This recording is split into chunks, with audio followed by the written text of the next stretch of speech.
Hey there. Subscribe to my channel. And also press this bell icon, so you never miss any new updates, cause whenever we upload new video you will get a notification on your phone.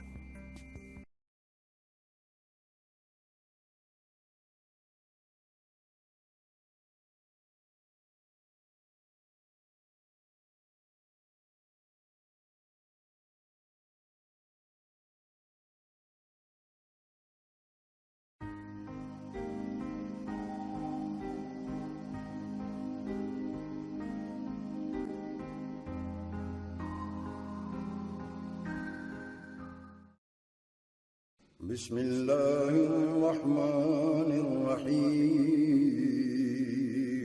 شروع اللہ کے نام سے جو بڑا مہربان نہایت رحم والا۔ الحمد لله نحمده ونستعينه ونستغفره ونؤمن به ونتوكل عليه ونعوذ بالله من شرور أنفسنا ومن سيئات أعمالنا من يهده الله فلا مضل له ومن يضلله فلا هادي له ونشهد أن سيدنا وسندنا ونبينا ومولانا محمدا عبده ورسوله أما بعد فأعوذ بالله من الشيطان الرجيم بسم الله الرحمن الرحيم واذكر في الكتاب إبراهيم إنه كان صديقا نبيا إذ قال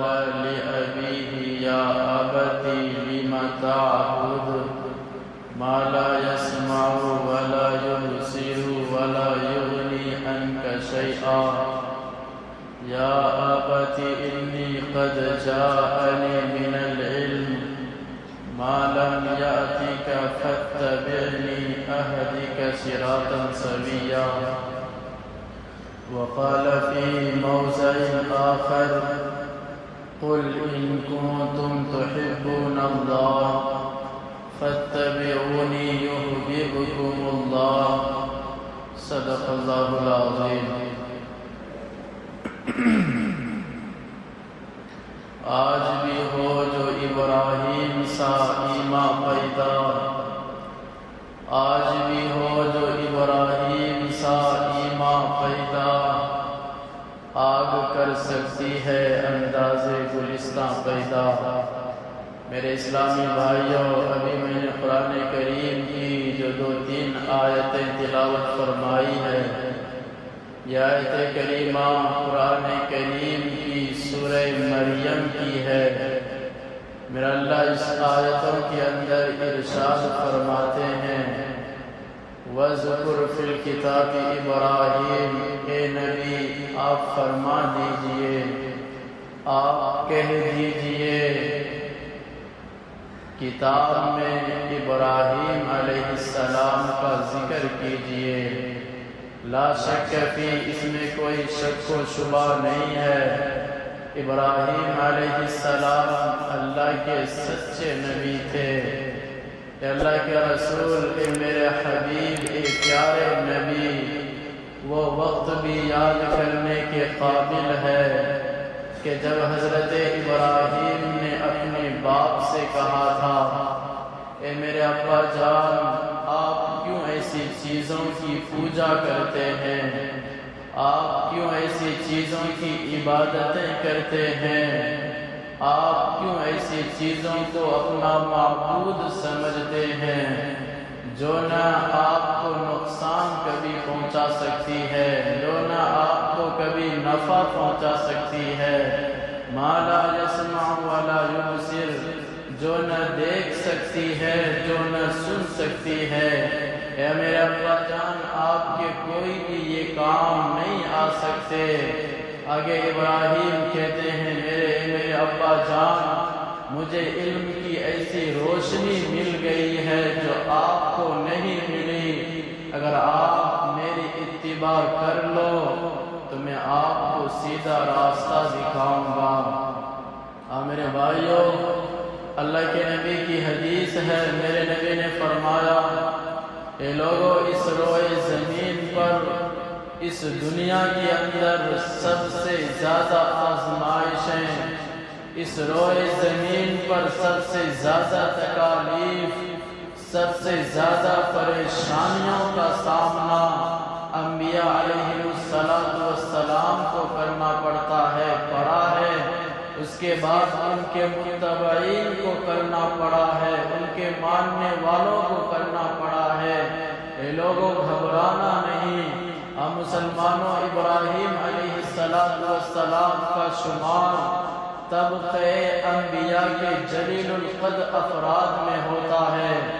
ابراہیم علیہ السلام کی ذات وہ بابرکت ذات ہے جن سے دنیا کے 3 بڑے مذاہب کا سرچشمہ نکلتا ہے، مذہب اسلام، مذہب یہودیت، مذہب عیسائیت، اور مسلمانوں موسیٰ علیہ السلام کا سلسلہ نسب ابراہیم علیہ السلام تک پہنچتا ہے، عیسیٰ علیہ السلام کا سلسلہ نسب ابراہیم تک پہنچتا ہے، اور میرے نبی کا بھی سلسلہ نسب ابراہیم علیہ السلام کے فرزند اسماعیل علیہ السلام سے جا کر ملتی ہے۔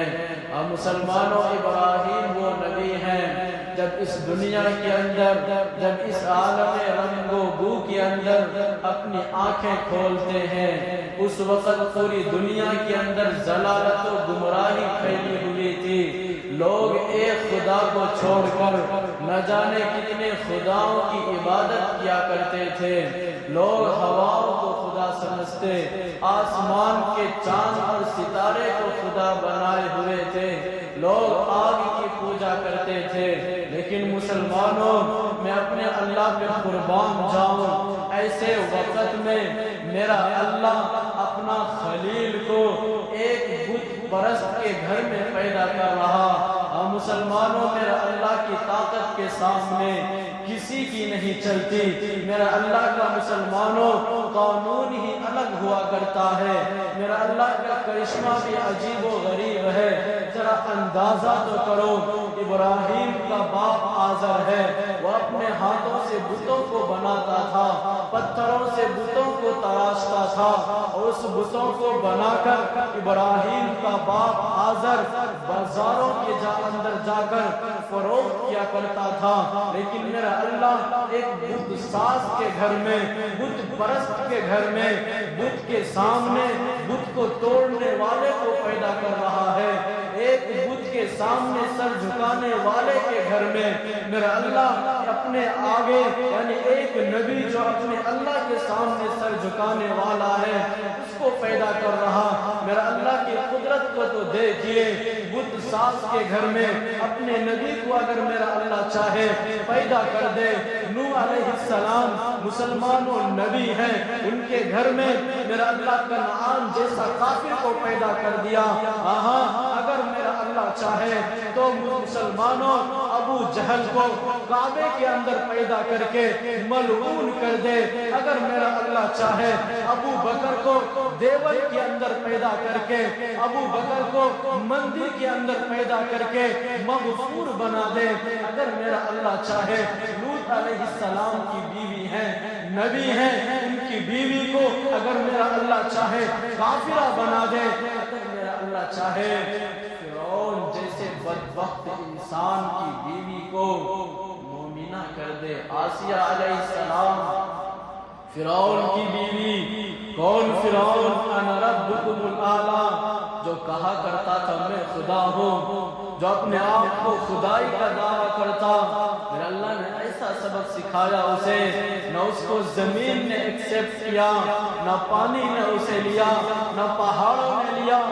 قیامت تک انسانوں کے لیے میرے اللہ نے عبرت کے طور پر اس کو شیشے کے اندر پیش کرا دیا۔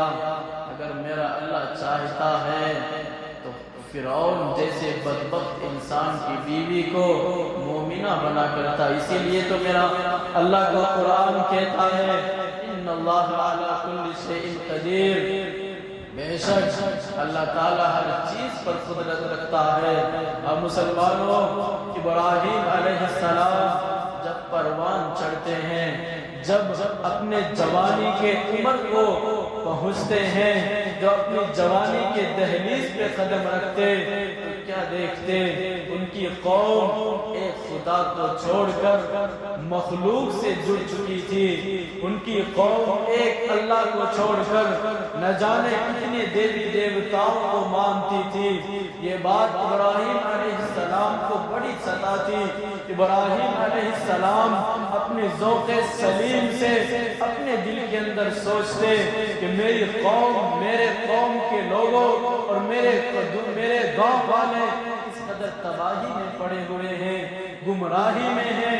اور ابراہیم علیہ السلام کہتے یہ لوگ دل رکھتے ہوئے بھی اندھے ہو چکے ہیں، ان لوگوں کے پاس بصارت تو ہے لیکن بصیرت نہیں ہے، ان لوگوں کے پاس عقل تو ہے، شعور تو ہے، لیکن اس عقل میں سوچنے کی صلاحیت کو میرا اللہ نے ان سے کھینچ لیا ہے۔ ابراہیم ان کو سمجھاتے، اپنے ابا کو سمجھاتے، اسی کو میرا اللہ قرآن کریم کے اندر فرماتا ہے لَهُمْ قُلُوبٌ لَا يَفْقَهُونَ بِهَا وَلَهُمْ أَعْيُنٌ لَا يُبْصِرُونَ بِهَا وَلَهُمْ آذَانٌ لَا يَسْمَعُونَ بِهَا۔ ابراہیم کی قوم کو تو دل تو تھا لیکن اس کے اوپر پردہ پڑا ہوا تھا، آنکھ تو تھے لیکن پھر بھی وہ اندھے تھے، کان تو تھے لیکن پھر بھی وہ بہرے تھے۔ میرے اللہ نے ان کو صلاحیتیں تو دی تھی لیکن ان صلاحیتوں کو ابراہیم کی قوم صحیح طریقے پہ استعمال کرنے کو تیار نہیں۔ ابراہیم پیار بھرے انداز میں اپنے والد محترم، اپنے باپ کو سمجھاتے یا ابتی، اے میرے ابا جان، لما تعبدو ما لا يسمع ولا يبصر ولا يغني عنك شيئا۔ میرے ابا جان آپ کیوں ایسی چیزوں کی پوجا کرتے ہیں جو نہ سن سکتی ہے، نہ دیکھ سکتی ہے، نہ آپ کے کسی کام آ سکتی ہے؟ قوم کو بھی سمجھا رہے لیکن ان کی قوم، ان کے باپ ان کی بات کو ماننے کے بجائے ابراہیم کے دشمن بن گئے۔ کیسا دشمن؟ ان کے باپ نے اعلان کر دیا اے ابراہیم تو میرے نظر کے سامنے سے دور ہو جا، اور گاؤں کے لوگوں کو کہہ دیا اس ابراہیم کو یہ میرا نافرمان ہو چکا ہے، اس کو سنگسار کر دیا جائے، پتھروں سے مار مار کر ختم کر دیا جائے۔ قوم کے لوگوں نے ابراہیم کو گاؤں سے نکلنے کی وارننگ دے دی لیکن مسلمانوں ابراہیم اللہ کے خلیل ہونے والے تھے، ابراہیم چھوٹے دل والے نہیں تھے، ابراہیم صبر کرنے والے نبی تھے۔ گاؤں سے نکل رہے ہیں اور اپنی قوم کے لیے ابراہیم نے بد دعائیں نہیں کی بلکہ ان کے لیے ہدایت کی دعائیں کی، اللہ تمہیں ہدایت عطا فرمائے۔ گاؤں سے نکل گئے، گاؤں سے نکل گئے۔ اندازہ کرو گاؤں کو چھوڑنا کتنا مشکل ہوا کرتا ہے۔ ابراہیم علیہ السلام گاؤں کو چھوڑ ڈالتے ہیں، اپنے گھر والوں کو چھوڑ ڈالتے۔ اب مسلمانوں ابراہیم علیہ السلام کہتے ہیں لَإِن لَّمْ يَهْدِنِي رَبِّي لَأَكُونَنَّ مِنَ الْقَوْمِ الظَّالِمِينَ، کہ اگر میرا اللہ میری رہنمائی نہیں کرتا تو میں بھی ان گمراہ کن قوم میں شمار ہو جاتا۔ آگے پھر ابراہیم جو اپنی زبان سے نکالتے، قرآن نے اس کا نقشہ کھینچا ہے یا قومی انی بریء مما تشرکون، کہ اے میری قوم کے لوگوں جو تم شرک کرتے ہو، جو تم ایک دو خدا کو مانتے ہو، میں اس سے بیزار ہوں، میں اس سے پاک ہوں۔ انی وجہت وجہی للذی فطر السماوات والارض حنیفا وما انا من المشرکین، تمام کے تمام چیزوں کی طرف سے میں نے رخ موڑ کر ایک اللہ کی طرف اپنے رخ کو کر لیا جو تمام کے تمام چیزوں کا پیدا کرنے والا ہے۔ مسلمانوں ابراہیم کے اوپر بڑی آزمائشیں آئی ہے، ابراہیم علیہ السلام کو آزمائشوں سے گزرنا پڑا ہے۔ کتابوں کے اندر آتا ہے جب ابراہیم چھوٹے تھے، زیادہ ان کی عمر نہیں ہوئے تھے، ابراہیم کی قوم ستارے کو پوجتے، چاند کو پوجتے، آگ کو خدا مانتے، ان کو اپنا معبود سمجھتے تھے۔ ایک مرتبہ ابراہیم رات کو آرام کر رہے تھے، چاندنی رات تھی، جب مسلمانوں رات کو ستارے نکلتی ہے تو ابراہیم دل میں خیال کرتا کہ جگنو کی جیسے چاند پر آسمان پر اتنے خوبصورت انداز میں روشنی کر رہا، یہ خدا میرا ہو سکتا ہے۔ میرا اللہ نے اس کا بھی نقشہ کھینچا۔ فلما رآ جن علیہ اللیل کوکبا، جب ابراہیم نے ستارے کو دیکھا آسمان پر تو انہوں نے کہا ھذا ربی، یہی میرا خدا ہے۔ لیکن جب تھوڑی دیر کے بعد چاند اپنی روشنائی کے ساتھ باہر نکلتا اور ستارے کی روشنی جب مدھم ہونے لگتی ہے تو ابراہیم کہتے ہیں لا احب الآفلین، جس کا نور بے نور ہو جائے وہ خدا نہیں ہو سکتا، یہ چاند میرا خدا ہے۔ جب تھوڑی دیر کے بعد جب دن نے دستک دیا، جب سورج دن کا طلوع ہونے لگا، جب رات کے چاند کی روشنی مدھم پڑنے لگی تو پھر ابراہیم یہی کہتا نہیں، یہ چاند بھی میرا خدا نہیں ہو سکتا، یہ سورج میرا خدا ہے۔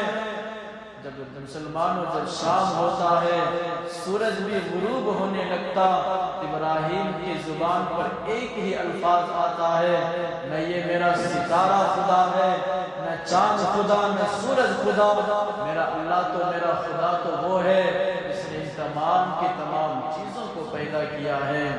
اور مسلمانوں خطبے کے دوران میں نے قرآن کریم کی ایک آیت پڑھی، قل ان کنتم تحبون اللہ فاتبعونی یحببکم اللہ، یہ آیت سورہ آل عمران کی ہے۔ میرا اللہ فرماتا ہے اے نبی، جو میرا بندہ مجھ سے محبت کرنا چاہتا ہے اس سے کہو پہلے وہ آپ کی اتباع کرے۔ اے نبی، آپ کو چھوڑ کر کوئی بھی مجھ تک نہیں پہنچ سکتا۔ اگر کوئی مجھ سے محبت کرنا چاہتا پہلے وہ آپ کی اتباع کرے، میں خود بخود اس سے محبت کرنے لگوں گا۔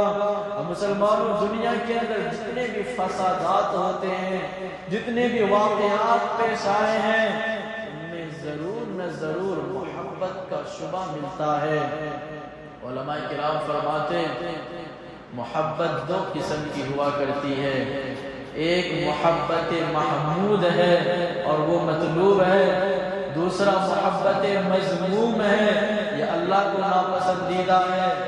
محبت محمود وہ ہے جو اللہ سے ہو، دین سے ہو، اللہ کے قرآن سے ہو، نبیوں سے ہو، اللہ کے نیک بندوں سے ہو، اس کو محبت محمود کہتے ہیں۔ وہ محبت اللہ کو پسند ہے۔ اس کے علاوہ اگر کسی کو دنیا سے محبت ہو جائے، دنیا کی چیزوں سے محبت ہو جائے، یہ اللہ کو ناپسندیدہ ہے، یہ محبت مذموم اس کا نام ہے۔ مسلمانوں، جب میرا اللہ نے آدم کو پیدا فرمایا، جب ان کو حکم دیا جنت میں رہو، آدم تنہا تھے، ان کا دل نہیں لگ رہا تھا، تو میرا اللہ نے ہوا کو پیدا کر دیا۔ اس کے بعد میرا اللہ نے حکم دیا اے آدم، تم دونوں عیش و عشرت کی زندگی جنت میں گزارو اور جنت کی تمام نعمتیں تمہارے لیے ہیں، لیکن اس درخت کے پاس نہ جانا، وہ تمہارے اوپر حرام ہے۔ جنت کی ساری نعمتوں سے تم فائدہ اٹھا سکتے، لیکن فلاں درخت کے پاس نہ جانا، وہ تمہارے اوپر حرام۔ میرا اللہ نے آدم کو کہہ دیا، لیکن بدبخت شیطان بہکایا، آدم نبی تھے نہیں بہک سکے، ہوا کو بہکانا چاہا، ہوا بہک گئی۔ ہوا سے کہا گیا اے ہوا، اللہ نے اس لیے تمہیں حکم دیا ہے کہ تم اس درخت کے پھل کو نہ کھاؤ، اگر تم کھا لو گے ہمیشہ تم جنت میں رہو گے۔ ہوا پھسل جاتی ہے اور آدم کو پھر ہوا پھسلاتی ہے۔ آدم علیہ السلام بھی ہوا کے بعد میں آ کر ان سے بھی بھول ہو جاتی، کس چیز نے وہاں غلطی کی؟ محبت میں تھوڑی دیر کے لیے آدم کے دل میں ہوا کی محبت غالب آ گئی، اللہ کی محبت مغلوب ہو گئی، اسی محبت نے جنت میں آدم کی ایسی تھی ایسی کرائی، کیسے جنتی لباس اتر گئی، ننگے ہو گئے، درخت کے پتوں سے آدم اور حوا اپنی شرمگاہ چھپانے لگے، اللہ نے ایسے ان کو سبق سکھایا، نبی کے بھول ہو گئی، لیکن مسلمانوں اللہ نے حکم پہلے کر دیا تھا فلاں درخت کا پھل نہ کھانا، محبت ہی کی بنا پر وہاں پر غلطی ہوئی، یہ محبت مذموم ہے، یہ اللہ کو پسند نہیں۔ قابیل اور حابیل کا نام سنے ہوں گے، آدم کے بیٹے ہیں قابیل حابیل، جہاں پر بھی محبت ہی نے قابیل کو قاتل بنا دیا، قابیل نے حابیل جیسے نیک انسان کو قتل کیا، ایک عورت کی محبت میں علماء فرماتے ہیں وہ اس زمین کا سب سے پہلا قتل آدم کے بیٹے قابیل نے کیا اپنے بھائی کا محبت میں۔ اب مسلمانوں دنیا کے اندر انسان کو 4 چیزوں سے محبت ہوتی ہے زیادہ، 4 چیزوں سے، سب سے پہلی اپنی جان سے انسان کو بڑا پیار ہوتا ہے، اپنے وطن سے بڑا پیار ہوتا، اور دوسری اپنے مال سے، جائیداد سے، روپیے پیسے سے انسان کو بڑا پیار ہوتا ہے، تیسری اپنی بیوی سے بڑا پیار ہوتا، اور چوتھی چیز اپنی اولاد سے۔ جب میرا اللہ نے آدم کو اپنا خلیل بنانا چاہا، ان 4 محبتوں سے ابراہیم کو گزرنا پڑا ہے۔ ابراہیم علیہ السلام ویسے خلیل نہیں بن گئے، اللہ نے ان کو ویسا اپنا دوست نہیں بنا لیا، دوست کا لقب نہیں دے دیا۔ سب سے پہلے ابراہیم کو میرا اللہ نے اپنا گھر چھوڑنے کے لیے کہا، گھر چھوڑنے کے لیے، جو انسان کو آج اپنے وطن سے بڑا پیار ہے۔ عراق ابراہیم علیہ السلام کی بستی ہوا کرتی تھی، وہ ہجرت کر گئے مصر کی طرف، عراق سے مصر ہجرت کر گئے، تو ابراہیم چرا بھی نہیں کہ یا اللہ میری تو یہاں جائیداد ہے، میری تو یہاں زمین ہے، عراق تو میری بستی، ہم کیسے یہاں سے ہجرت کریں، وہاں ہم کیا کھائیں گے، وہاں ہم کہاں پہ رہیں گے، کچھ بھی نہیں بولے، ہجرت کر گئے۔ اللہ نے کہا ابراہیم پہلا امتحان میں محبت کی جو پہلی گھڑی تھی، پہلا جو کڑی تھی اس میں تو پاس ہو گیا، دوسرا محبت کے کڑی میں ابراہیم کو آزمایا گیا۔ مصر آئے، وہاں نمرود بادشاہ ہوا کرتا تھا۔ نمرود واقعہ لمبا ہے، مختصر انداز میں بتاؤں۔ نمرود بادشاہ نے ابراہیم کے لیے آگ جلایا، خطرناک آگ، کئی مہینوں تک آگ کو سلگایا گیا، ایسی آگ سلگائی گئی، اوپر سے اگر پرندہ بھی اڑتا جل بھن کر راکھ ہو جاتا، اس آگ کے اندر ابراہیم کو ڈالنے لگے۔ جبریل آ گئے ابراہیم کے پاس، اے ابراہیم اگر تم کہو میں اپنا سر تھوڑا سا ہلا دوں یہ آگ فوراً بجھ جائے گا۔ ابراہیم کہتے ہیں بتاؤ تو صحیح، اللہ نے بھیجا ہے یا تم خود اپنی مرضی سے آئے ہو؟ جبریل کہتے ہیں ابراہیم مجھے اللہ نے نہیں بھیجا بلکہ میں خود اپنی مرضی سے آیا ہوں۔ تو ابراہیم کہتے ہیں جاؤ، تمہاری مجھے کوئی ضرورت نہیں، تم بھی تو اللہ کے محتاج ہو، کیا میرا اللہ مجھے دیکھ نہیں رہا؟ یہ بدبخت نمرود بادشاہ مجھے کہاں ڈالنے کو ہے، کس چیز میں ڈالنے کی تیاری کر رہا؟ جبریل دفع ہو جاؤ، تمہاری مجھے کوئی ضرورت نہیں۔ پھر دوسرے فرشتے آئے، میکائیل علیہ السلام آ کر کہتے ہیں ابراہیم سے، ابراہیم میں میکائیل ہوں، میرے قبضے قدرت میں اللہ نے مجھے اختیار دیا ہے بادل کے لانے کا، بارش کے برسانے کا، ہوا کے چلانے کا، اگر تم کہو بادل لا کر بارش کر کر چند منٹوں کے اندر آگ کو میں بجھا دوں۔ ابراہیم وہی سوال کرتے، میکائیل کیا اللہ نے بھیجا ہے؟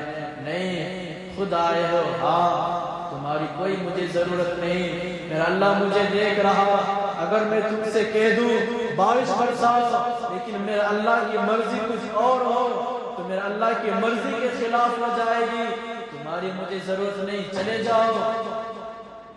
ابراہیم علیہ السلام کو آگ کے اندر ڈال دیا گیا، فوراً میرا اللہ آگ کو حکم دیتا ہے آگ جلانے کی صلاحیت میں نے تجھے دی ہے، آج میں تجھ سے وہ صلاحیت وہ طاقت چھین رہا ہوں۔ قلنا یا نار کونی بردا وسلاما علی ابراہیم، آگ ابراہیم کے لیے صرف ٹھنڈی نہ ہو بلکہ سلامتی کے ساتھ ٹھنڈی ہو، اتنا ٹھنڈی نہ ہو جانا کہ برف جما دے۔ میرے نبی، میرے خلیل، میرے دوست کو تکلیف ہو نہیں، سلامتی کے ساتھ معتدل انداز کے ساتھ ٹھنڈی ہو۔ آگ کا ابراہیم کا بال بھی بیکار نہیں ہونا چاہیے، پھر اللہ نے آگ میں ڈلوا کر جان کا امتحان میں اللہ نے ابراہیم کا لیا، اس میں بھی وہ پاس ہو گئے۔ پھر تیسرا امتحان پھر اللہ نے ابراہیم کا لیا، بیوی کو الگ کر کے ہاجرہ کو حکم کیا گیا ابراہیم کو، اے ابراہیم اپنی بیوی کو وادی غیر ذی زرع کے اندر چھوڑا۔ اللہ کہاں چھوڑوں؟ چلے جاؤ مکہ، جہاں نہ کوئی مسلمانوں انسان تھا، نہ کوئی کھانے کی چیزیں تھی، یہاں تک پانی بھی نہیں تھا جو آج ہم کو کہا جاتا ہے اللہ کے راستے میں نکلو کم سے کم 3 دن ہی لگا لو۔ ہماری بیوی کیا کھائیں گے، ہمارے پیچھے بچے ہیں، اسکول کا فیس کیسے بھریں گے؟ نبی کو دیکھو ابراہیم، اللہ کا حکم ہوا جنگل کے اندر اپنی بیوی کو چھوڑ کر چلے آئے۔ ہاجرہ کو ایک انسان نہیں، ایک انسان پانی کا بھی کوئی مسلمانوں راستہ نہیں تھا، کیا پیتی؟ چند دنوں کے بعد ختم ہو جاتی ہے، واقعہ لمبا ہے۔ ابراہیم علیہ السلام اس تیسرے امتحانات میں بھی پاس ہو گئے۔ چوتھا امتحان اللہ نے ابراہیم سے لیا، بڑھاپے کی عمر میں 80 سال سے بھی زیادہ روایات میں آتا ہے ان کو ایک بیٹا دیا میرا اللہ نے۔ اندازہ کرو جس کو پوری زندگی میں اولاد نہ ہو، کتنی آج ہم کو اپنی اولاد سے پیار ہوتا ہے، کتنی پیار اپنی اولاد کے لیے جتنے گناہ کرتے ہیں، اس کے لیے چند دن ہیں، 20 سال 25 سال گزر گئے، 20-25 سال کے بعد قبر میں چلے جائیں گے، کس کے لیے کما رہے ہیں؟ میرا بیٹا میرے پیٹ کے پیچھے اچھی زندگی گزارے۔ اولاد سے ہر کسی کو پیار ہوتا، میرا نبی کو بھی پیار تھا۔ جب ابراہیم قاسم انتقال ہوئے، بچے کی طرح میرا نبی رو رہا تھا۔ ابراہیم کو حکم ہوا بڑھاپے میں اولاد ملے، ابھی بچہ بڑا بھی نہیں ہوا ہے، اپنے بچے کو قتل کرنے کا، قربانی کرنے کا، اور جب اپنی بیوی کو چھوڑنے کا حکم ہوا تھا، ابراہیم کی اولاد ان کا بیٹا مسلمانوں بہت چھوٹا دودھ پیتا بچہ تھا۔ اندازہ کرو اپنے دل پر کیا رکھ کر ابراہیم نے اس جنگل کے اندر اپنے چھوٹے بچے بیوی کو چھوڑ کر آئے ہوں گے۔ اور چوتھا امتحان اسماعیل کو قربان کرنے کا پھر اللہ نے لیا، بچے کو کہا اے ابراہیم خاک میں دکھایا جاتا ہے، اپنے بچے کو ذبح کرو میرے نام پر۔ جب چلتے ہیں شیطان بھٹکاتا ہے، وسوسہ ڈالتا، نبی مسلمانوں بھٹکے نہیں، پھر اسماعیل کے پاس آتے، ان کی والدہ کے پاس جاتے، کوئی بھی وہ شیطان کی باتوں کو نہیں مانے۔ اس کے بعد اس امتحان میں بھی پاس ہو گئے۔ کتابوں کے اندر آتا ہے جب ابراہیم علیہ السلام اپنے بیٹے کے گلے پر چھری چلا رہے تھے، جبریل کو حکم ہوا، اللہ نے حکم دیا جبریل جلدی جاؤ، میرا خلیل میرا دوست اپنے بیٹے کو قربان کر رہا میرے نام پر، جلدی جنت سے دمبا لے کر جاؤ، اس کا ایک بھی بال بیکار نہیں ہونا چاہیے۔ جبریل دوڑے ہوئے آتے دمبا لے کر، جب دیکھتے ہیں چھری چلانے کو ابراہیم تیار یا چلا رہے ہیں لیکن چھری چل نہیں رہی، پھر اللہ کا حکم تھا چھری اسماعیل کا بال بھی بیکار نہیں ہونی چاہیے۔ جبریل دوڑتے ہوئے آتے ہیں اور روکنے کے لیے، چھری نہ چلانے کے لیے ابراہیم علیہ السلام کو کہتے جبریل اللہ اکبر اللہ اکبر۔ اس کے بعد جب یہ کانوں میں یہ الفاظ، ابراہیم کے کانوں میں یہ آواز جاتی اللہ اکبر اللہ اکبر، تو ابراہیم سوچتے ہیں اللہ کی طرف سے کوئی بشارت ہوگی۔ ابراہیم کہتے ہیں لا الہ الا اللہ واللہ اکبر۔ جب اسماعیل علیہ السلام لیتے ہوئے جب وہ اپنی آنکھ کھولتے تو جبریل کو دیکھتے ہاتھ میں دمبا لے کر دوڑے ہوئے آ رہے ہیں، تو شکرانے کی طور پر اسماعیل علیہ السلام کہتے ہیں اللہ اکبر وللہ الحمد۔ یہ کلمہ مسلمانوں میرے اللہ کو اتنا پسند آیا، اس کلمے کو میرے اللہ نے ایام تشریف بنا دیا۔ اللہ اکبر اللہ اکبر لا الہ الا اللہ واللہ اکبر اللہ اکبر وللہ الحمد۔ یہ ایام تشریق ہے، 3 لوگوں کے الفاظ یہ جوائن ہے، جبریل کا اللہ اکبر اللہ اکبر اور ابراہیم کا لا الہ الا اللہ واللہ اکبر، اسماعیل کا اللہ اکبر وللہ الحمد۔ یہ مسلمانوں ابراہیم کو ایسی آزمائشوں سے گزرنا پڑا ہے، تب ان کو خلیل بنایا گیا، تب ان کو دوست کا لقب ملا۔ اسی کی یاد میں مسلمانوں ہم قربانی کیا کرتے ہیں۔ خدا را جو صاحب نصاب ہیں وہ قربانی کریں، قربانی واجب ہے، ضروری ہے۔ جو صاحب نصاب نہیں ہے وہ بھی مسلمانوں قربانی کریں، اللہ آپ کو ثواب عطا فرمائے گا۔ قربانی کے بہت سارے مسائل ہیں، انشاءاللہ باتیں آئیں گی، وقت کی قلت ہے۔ قربانی کا نصاب 5 چیزوں پر ہے: سونا، چاندی، مال تجارت، کیش رقم، بینک بیلنس، اور 5واں ضرورت سے زائد مال۔ اگر آپ کے پاس کپڑا ہے وہ بھی ضرورت سے زائد ہے، سال ہو جاتے آپ اس کو نہیں پہنتے، وہ بھی ضرورت سے زائد مال میں آئے گا۔ آپ کے پاس فریج ہے، واشنگ مشین ہے، آپ اس کو یوز نہیں کر رہے، وہ بھی ضرورت سے زائد مال میں آئے گا۔ کوئی پراپرٹی ہے آپ اس کو بیچنے کے لیے رکھے ہیں، وہ بھی مالی تجارت میں آئے گا، اس کو بھی حساب لگائیں گے۔ 5 چیزوں پر قربانی کا نصاب پہنچتا ہے۔ اگر آپ کے پاس سمپل میں بول دو چند سونا، تھوڑا چاندی، تھوڑا پیسہ، تھوڑا مال تجارت، سب کو ملا کر 70-80 ہزار روپے اگر آپ کے پاس ہے، قرض کو چھوڑ کر 70-80 ہزار اگر آپ کے پاس روپیہ یا اتنے کا سامان ہے تو آپ صاحب نصاب ہوئے۔ قربانی کرنا آپ کے اوپر واجب ہے۔ بعض لوگ ہم بہت غلطی کرتے ہیں، ہمارے اوپر تو واجب ہے لیکن نبی کے نام سے دے رہے، اللہ کے نام سے دے رہے۔ مسلمانوں ہمیں ایسا نہیں کرنا، وہ تو وہی مثال ہو جائے گا، خود ہم بھوک سے مر رہے لیکن بازو میں آدمی ہے اس کو کھلا رہے۔ میرا اللہ کا نبی نے کیا فرمایا؟ اگر تم بھوک سے مر رہے ہو کم سے کم اس کی بھی بغل میں مدد کرو، لیکن پہلے اپنا پیٹ کے اندر کچھ ڈالو، تم زندہ رہ سکو۔ مومن کی جان ہر چیز سے زیادہ قیمتی ہے، اس لیے اگر آپ صاحب نصاب ہیں نبی کے نام سے چھوڑیں، اللہ کے نام سے چھوڑیں، پہلے اپنے نام سے دیں۔ اگر آپ کو طاقت ہے، قوت ہے، پیسہ ہے، 2-3 قربانی کریں، 2-3 حصہ لیں، نبی کے نام سے بھی دیں۔ ہمارے نبی ہر سال اپنی امت کے لیے 1 قربان کیا کرتے تھے جانور، ہمارا بھی فرض بنتا ہے ہم بھی نبی کے نام سے دیں۔ لیکن آپ اگر صاحب نصاب ہیں تو پہلے اپنے نام سے دیں۔ اگر 2 دے رہے ہیں تو پھر 1 اپنے نام سے، 1 نبی کے نام سے۔ 2 اپنے نام سے ایک ساتھ نہیں دے سکتے، 1 اپنے نام سے، 1 نبی کے نام سے، یا پھر اللہ کے نام سے۔ قربانی کا نصاب بڑی پیچیدگی ہے، انشاءاللہ باتیں آئیں گی۔ وقت کی قلت کی وجہ سے اپنی باتوں کو سمیٹتا ہوں۔ اللہ تعالی ہم سب کو